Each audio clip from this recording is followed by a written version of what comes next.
payday comes, and minus all of the deductions, you get a little boost in your liquid cash.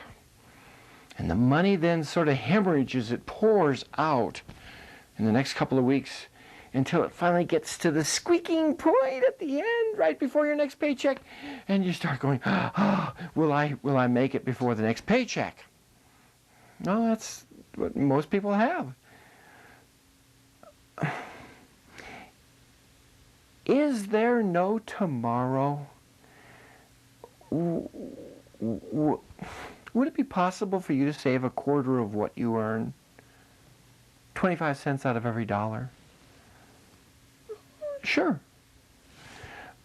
But you'd have to do without spending on some of the stuff you're spending on now. Most of the world lives on half of what you earn. Those safety nets that you think of, the pension funds and the Social Security, did you know that they're not guaranteed by the Almighty? What if times really get tough? I don't know how much it has been in your newspaper, but the Japanese stock market has dropped over 65% from its recent high. That's a lot of drop. A lot of security net that's gone there in Japan. I bet your pension funds have got a lot of your money stashed in the stock market in this country. And Social Security? The money that's been taken out of your paycheck to put in Social Security, it's a well-known fact that it isn't sitting there. There are non-negotiable government IOUs that have been replaced by your money so that your money could be spent on other government projects. The money ain't there. It's been spent. To spend every last dime that you earn each paycheck period, it means that either you're living on the toughest possible times there are, or you think that the future will be just as rosy as it is right now. You're not living in the toughest possible times right now. And the future will not always be as rosy as it is now. Oh, but you say, but times are really tough right now. Tough? I bet you dollars to donuts that you're probably sitting on your butt right now watching television.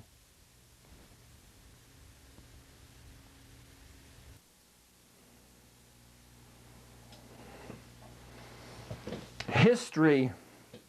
There are minor bits of history, and there are major facts. The major facts are important, and the minor bits of history are, well, minor. Let's look at the modern period in history from, say, the 1500s onwards to the present. And let's try and get the big picture. There have been 4 major world powers in the last 400 years.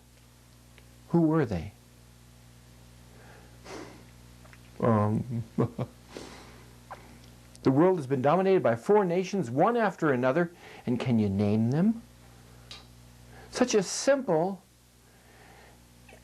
and yet major piece of world history, and most graduates of government schools can't name those 4 nations.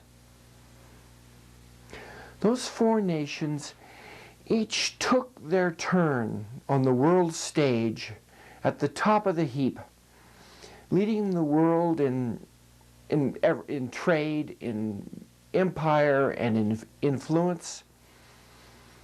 And the first 3 nations fell because each of them overextended their resources, and their current leaders, and the current leader nation rather, seems to be headed in the very same direction.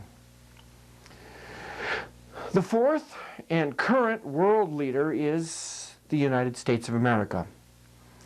None of the three nations before us in the modern period have held on to their great power status. Have we any reason to believe that we shall succeed where they failed? In our government schools, we hardly discuss why the three empires before us fell. Heck,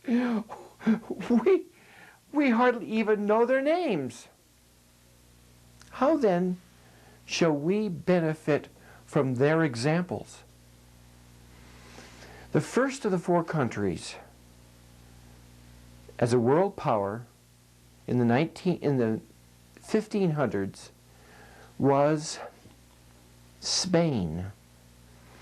As Davidson and Rees-Mogg point out in their wonderful book, The Great Reckoning, the Spanish government was dominated by special interest groups, the military, the bureaucracy, the church, the nobility. Special interest groups sound familiar? When their economy started to hurt, what did they do? The leadership launched another program, another spending program, and they did it over and over again. There was a 21-year period in the middle of the 1500s in which taxation tripled. Spain headed into bankruptcy by 1600. And look at Spain today, almost 400 years later. World power? It went to bankruptcy and not much. After Spain, the second country, the second nation to hold the pinnacle of world power was Holland. But the Dutch did not hold power for long. That was the same old story. The government had spending programs and high taxes, and Holland, just like Spain before it, went down the tubes. Then came nation number 3, the British Empire. The British Empire used to brag that the sun never set on the British Empire. And they were right. And for 2 centuries, Britain led the world. And then the sun set. Britain found out that its resources were not infinite, just as the Spanish and the Dutch before them found out that same truth. Taxes zoomed upwards after 1914. And how did the British government respond to the crisis? Government responded by domestic spending zooming upwards and new programs for their great society. And there was talk of wanting to send troops to Armenia, to Afghanistan, and Iraq, and even Russia. Sound familiar?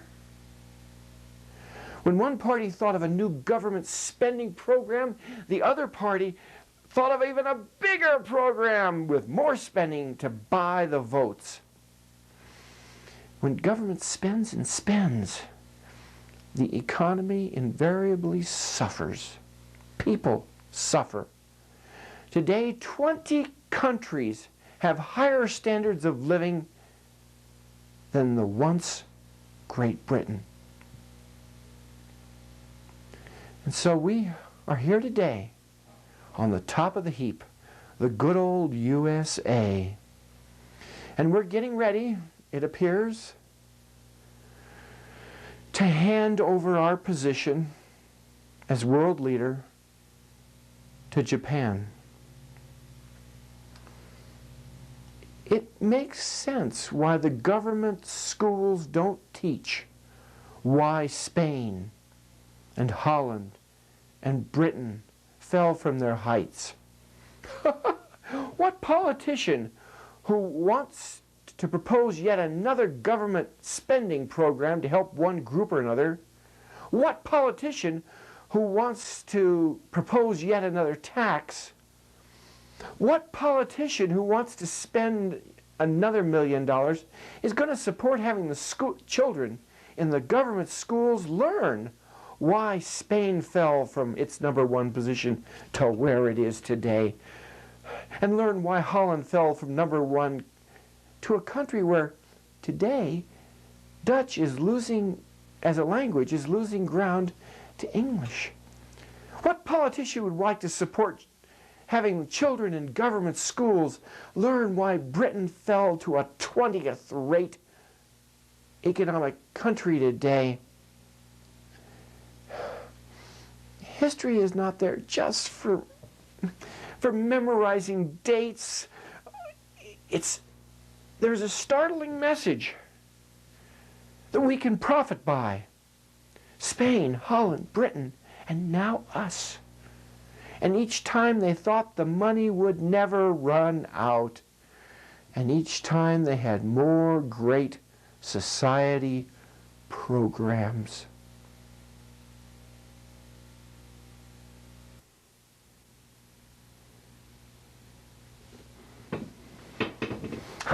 I'm not sure how it happened.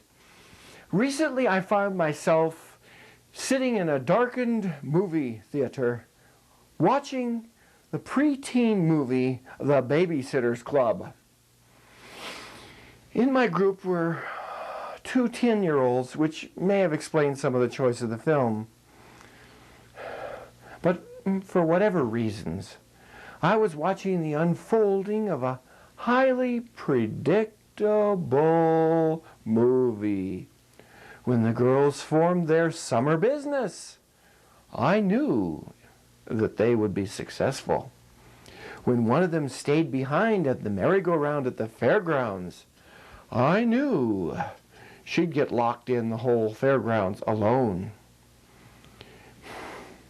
When you read the romance novels, the ones with him and her on the front cover smooching away or in passionate embrace one way or another, the progression of events is so predictable.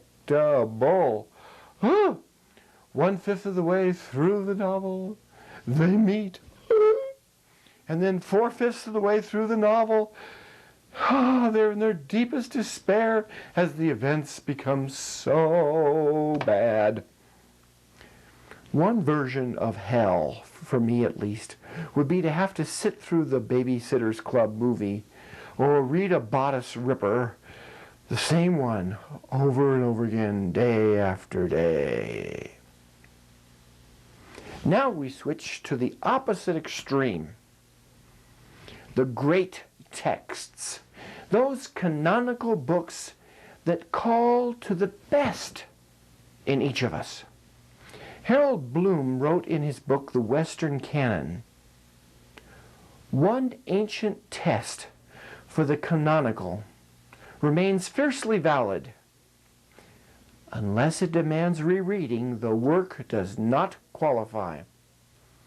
There are those books that you can snack on, those lesser texts that you can blaze your way through and then toss them in the Goodwill pile.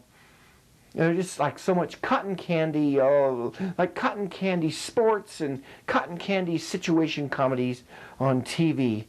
Fleeting sensations, those lesser texts, which pass like unremembered dreams in the night. The great texts, on the other hand, how shall I compare them?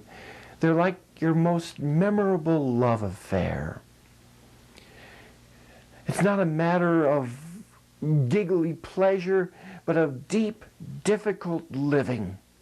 At the center of your soul, the great texts, like your most memorable love affair, changes who you are.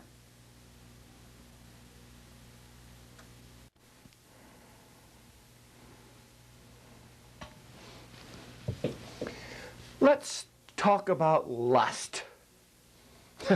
After all, if every other program on television is either talking about it or acting it out, why can't we? If the title of this program is Stan Now Considers All Things, why can't Stan consider lust? Lust, uncontrolled sexual desire. Does MTV ever inflame uncontrolled sexual desire? It's everywhere. At work, in the aisles of the local grocery store, in the summertime especially, when the woman's boots weigh more than the rest of her clothing put together. Lust. The good book, the Bible, talks about it a lot. Old King David, with his zillion wives and zillion concubines, climbs out of bed one evening and wanders on the roof of his palace. There he spots the woman Bathsheba, who is washing herself. She's cleaning up after her menstrual period. Not exactly the most sexy maneuver a woman can do, but King David, with all his hundreds of wives, got the hots for Bathsheba, someone else's wife. Now, I'd call that kind of lust really uncontrolled sexual desire. David impregnates Bathsheba and has her husband killed. If you want to look it up, it's in 2 Samuel chapter 11 to get all the details. 2 chapters later, we have the story of a brother raping his sister. The Bible isn't exactly, I would call, a children's book. M. Scott Peck, the author of the book The Road Less Traveled, has written, "For years, I have known that my only real romance is that with God. I want to be with God," he writes. "I want to be in his or her arms where I belong, and I hope I shall be there when I die. I am not so good at being content, however, that I do not look forward to substitutes, even if they be but shadows of the real thing. I am being foolish. Romantic love between two human beings is the most powerful and commonly sought after of such substitutes." End quote.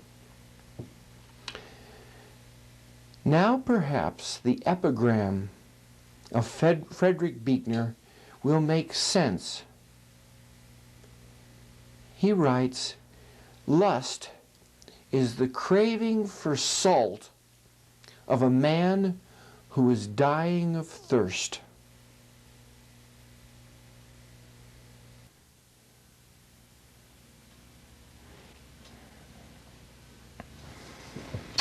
Some of us had mothers who wanted to help us. We had already grown up and they would still try and tell us what to do. Not ask us, tell us. When your mother told you to get a haircut, or find a job, or get a decent boyfriend or decent girlfriend, or lose weight, Mother was only thinking of you. No. Only thinking of you, having good intentions, doesn't necessarily make it right. Now, when Congress tells you what to do, aren't they just doing it? They're just doing it for your good. They couldn't be doing it just to get votes or something, could they? When they push up the minimum wage for low-income workers, That's just so poor people can get more money. Is it? In the decades that they have been pushing up the minimum wage, it must have just been an oversight on their part that they didn't notice that poor people were getting pushed out of jobs and pushed onto welfare rolls where the politicians could take care of them. Those politicians, they're only thinking of you when they wanted to be proud of how your representatives looked. That's the only reason they spent $375,000 of your money to renovate the House of Representatives beauty parlor. Is your house worth $375,000? Come on, tell me. Mine ain't.